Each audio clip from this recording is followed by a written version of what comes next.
This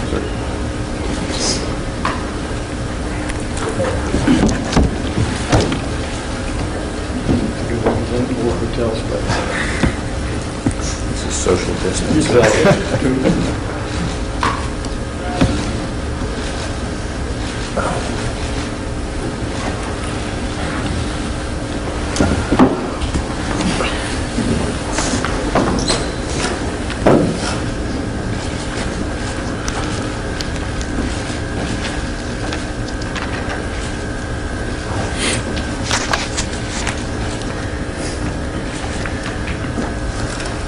All right, are we good? Everybody seated? All right, I want to welcome everybody to this Law Enforcement Roundtable. I appreciate your time. It's been a long couple of months for law enforcement, and so it's good to see some familiar faces and, in the same room, which is going to be great. We're going to hear from state and national leaders today in particular. We are blessed to have Attorney General Bill Barr with us. And he legitimately wants to hear from you and hear your concerns. And we're going to have a few minutes of introductions up here. And at that point, we'll ask the press to thank them for being here and then ask them to leave. And we'll have a very frank discussion about issues facing law enforcement in our country today. So with that said, I'm going to let State Attorney General Leslie Rutledge make a few remarks, and then we'll kind of go from there. Thank you, Cody.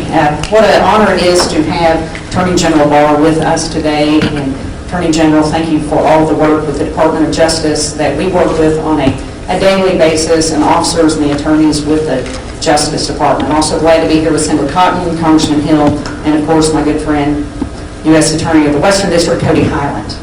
But I see all of our incredible law enforcement leaders from across the state.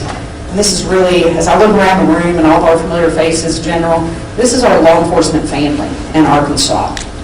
And I like to say that Arkansas is one big small town. And that couldn't be more true with our law enforcement leaders, as we have worked together day in, day out, provided resources for one another to keep our community safe. But also in this room, I see a lot of law enforcement leaders who I've cried with and mourned with when we have laid to rest one of our own who has been killed at the hands of evil. And during this time in our country, anti-law enforcement sentiment has reached a fever pitch. Now more than ever must we collaborate and support one another. All of us in this room agree that the man who killed George Floyd had no business being a law enforcement officer. And so we must use that tragedy and others for a time for civil discourse rather than civil unrest that we've seen.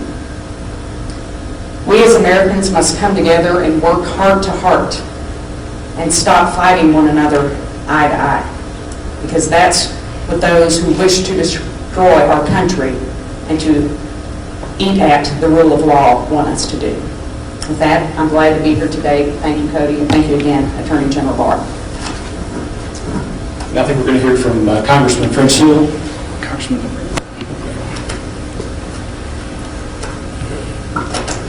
Well, let me add my best wishes to having our Attorney General here in Arkansas.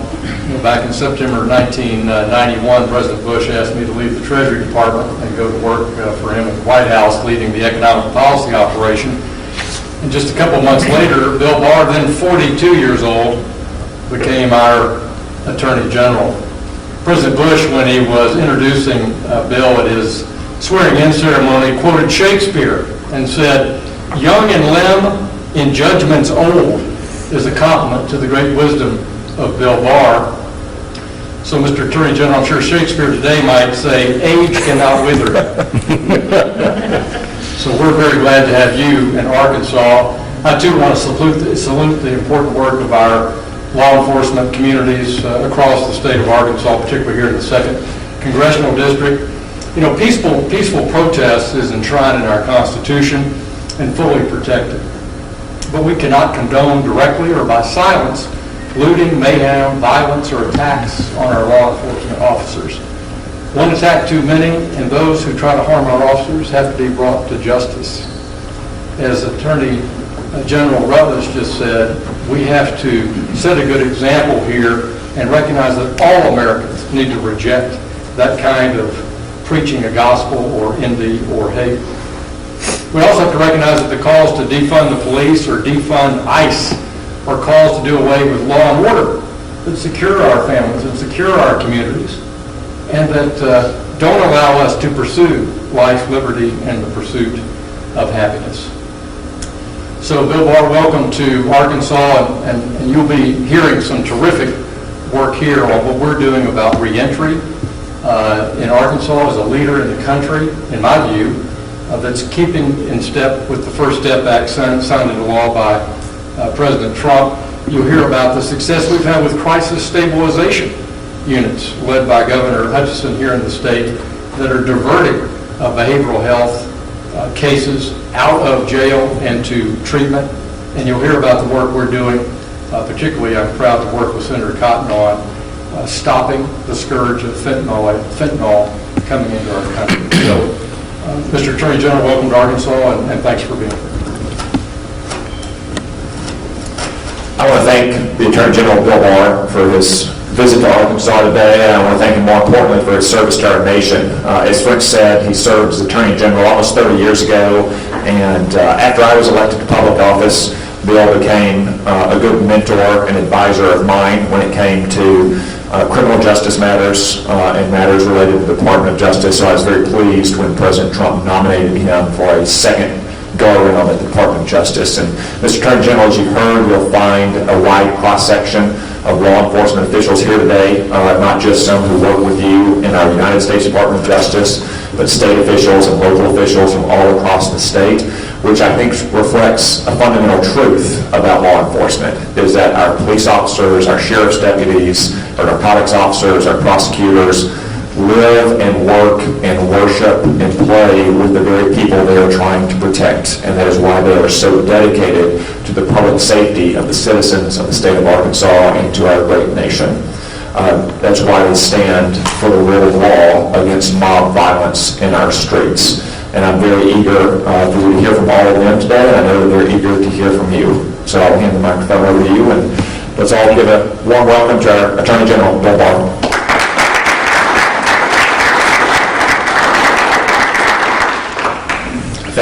Thank you very much, Senator. I appreciate all of you coming here this morning to spend time with me, and I'm looking forward to getting your thoughts and perspectives. And I'm honored to be hosted and invited here by my good friend Senator Cotton. We've known each other for a while, and he's been a strong supporter of law enforcement, as well as my friend Congressman Hill, also a strong supporter of law enforcement.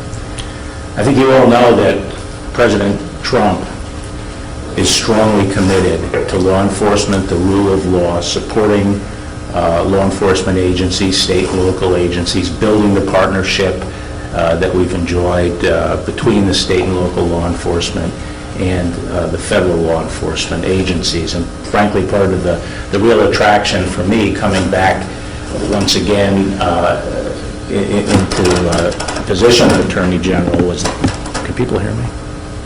Can everyone hear me? Yeah. Was once again renewing my relationship and having the opportunity to work with the fine men and women in law enforcement throughout our country. I think this country is blessed by having the finest police organizations in the world, and we look forward to continuing to build up the strength of our law enforcement community. We're living interesting times. At the beginning of this administration, at least my tenure, we were looking forward to inaugurating, and we did inaugurate in October 2019, the first commission on policing since the 60s. And we stood up the commission. Many of you may be involved in some of its work, its working groups, but it's really focusing on the needs of law enforcement, because before the events in Minneapolis, we were very concerned about the need to continue to attract and retain the best possible people in law enforcement, to start paying attention to the wellness of law enforcement officers. In a full employment economy, which we were experiencing at that time, which we will once again hopefully be experiencing, we have to compete for the talent, and we have to attract the best possible men and women into the police forces. So we're working with that commission, and that commission has reached fruition on a number of its projects, and then lo and behold, we have Minneapolis, that ghastly event there that was really jarring to the nation as a whole. You and I all know that no one understands the need to address that kind of activity, the excessive use of force, and the concerns of the African American community about police abuse or being singled out or treated as second-class citizens. The police community understands that, and over the last few decades, a lot of progress has been made in reforms in those areas. The reaction, of course, has been a strong push for more reform, some of it extremist, like defund the police, which of course is the exact opposite direction that we have to go. We have to support, provide more support, more training, and more resources to the police, not defunding the police. The President put out an executive order recently which charges me with coming up with a process of certification that would be a precondition to getting federal grants.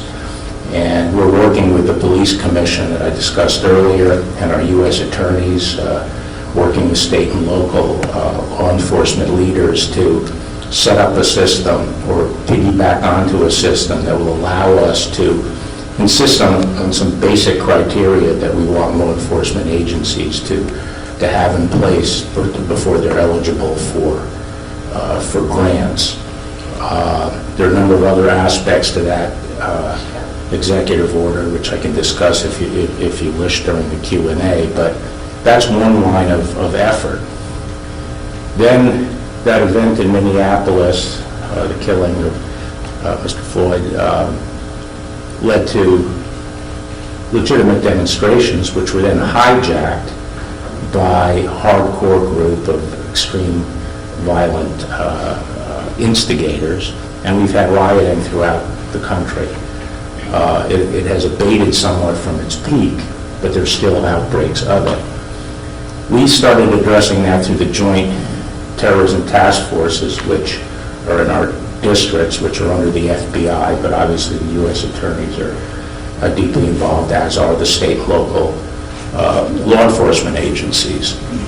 And we're building up our intelligence on these instigators. We've already arrested over 150 people on federal charges, and we have over 500 investigations going on across the nation, focus on these hardcore instigators that are involved in this rioting. But the tool we're using to address the rioting are these joint terrorism task forces, previously used really for self-radicalized jihadi, mainly focused on them, but now essentially focusing on groups like Antifa and Boogaloo Boys and others that are involved in this activity. The other strand we've had as fallout from Minneapolis, as you all know, is a sharp uptick in violent crime in many of our cities, especially murders and shootings. When people say Black Lives Matter, no one can quarrel with that as a principle, but when you actually look at the statistics, it's encouraging that the number of unarmed African Americans shot by police last year were 10, compared to 40 5 years ago. So the trend has been in the right direction. And of those 10, 6 of them were in the process of attacking the police at the time they were shot. So while we don't want anyone to die as a result of excess force. That problem was being addressed. The trend was positive, and while there's still more work to do, that really doesn't describe the impact of crime on the African American community, because you compare that to 8,000 homicides a year in the African American community, and you look at the hundreds of people, hundreds and hundreds and hundreds of people that have been shot to death in our cities since Minneapolis. Well, their lives matter too, and so part of what this administration is trying to do is react and work with our state and local partners in some of the key cities. So yesterday we unveiled Operation Legend in Kansas City, which had a very sharp uptick in violent crime.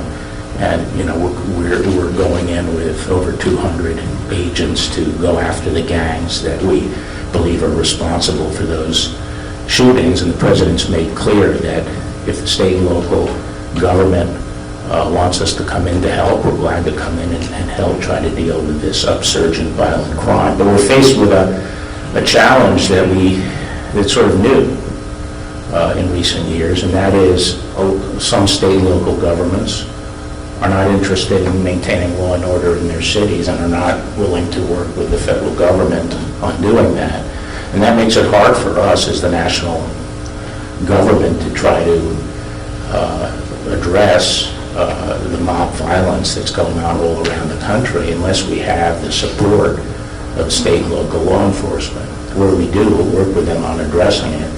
Where we don't, it's a serious challenge, because the federal government simply doesn't have the resources to play whack-a-mole all around the country unless we're standing shoulder to shoulder with the local police chief and the mayor and the governor.